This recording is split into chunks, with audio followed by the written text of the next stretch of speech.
Hello everyone, welcome to my YouTube channel. तो आज धनतेरस है, तो धनतेरस की आप सभी को ढेर सारी शुभकामनाएं। और देखिए धनतेरस के लिए मैंने क्या क्या तैयारी कर रखी है। ये गणेश जी, लक्ष्मी जी हैं और ये चांदी के, लेकिन मैं इनको अभी नहीं लेकर के आई, मैं इनको 1-2 साल पहले लाई थी।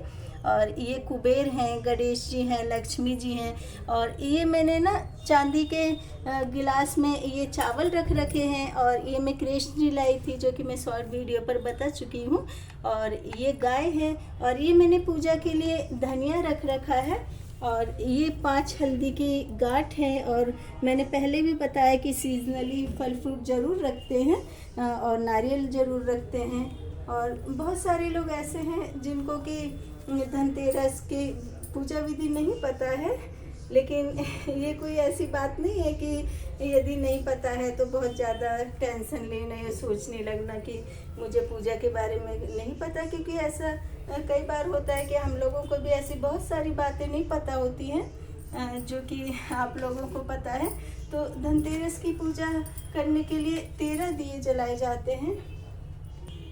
और ये 13 दिए आप अपने घर के मुख्य द्वार पर और बालकनी में, तुलसी के पेड़ पर और जहाँ भी मुख्य स्थान है वहाँ पर ये 13 दिए जलाएं। और उसके अलावा आप घर के बाहर एक चतुर्मुखी अर्थात 4 मुख का दिया जलाएं, जिसमें 4 बत्तियाँ लगी हो। तो ये दिया आप चाहे तो आटे से भी बना सकते हैं या फिर मिट्टी का दिया।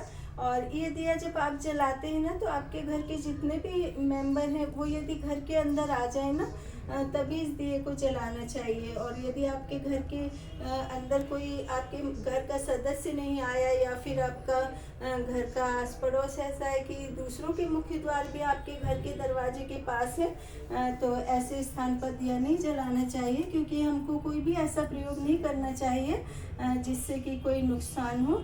क्योंकि ये दिया यम के लिए जलाया जाता है। कहा जाता है कि ये दिया जलाने से घर में जो अकाल मृत्यु का दोष होता है वो खत्म हो जाता है।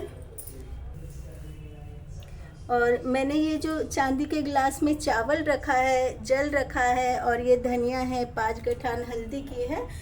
और ये जितना भी प्रसाद रखा है, मैंने प्रसाद से कहा जाता है कि जो प्रसाद का भोग होता है वो ये तो नहीं होता है कि भगवान भोग लगाते, लेकिन वो भोग हम कुछ देर के लिए भगवान के पास रख देते हैं ना, तो वो भोग हमारे ग्रहण करने के लिए हो जाता है और वो हमारे लिए प्रसाद का रूप धारण कर लेता है।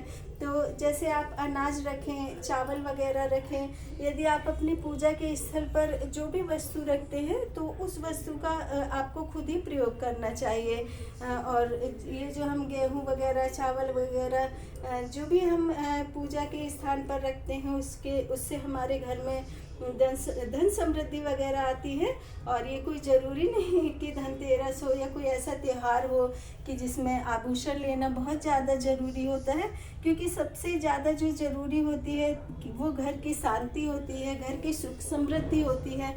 और यदि हमारे घर में ऐसा है कि हमको बहुत थोड़ा कम में गुजारा करना है और यदि हम अपनी आवश्यकताओं को ना बढ़ाएं, हम अपने घर की सुख शांति को देखें, तो ये हमारे लिए सबसे बड़ा त्यौहार है। तो आप सभी को धनतेरस की ढेर सारी शुभकामनाएं।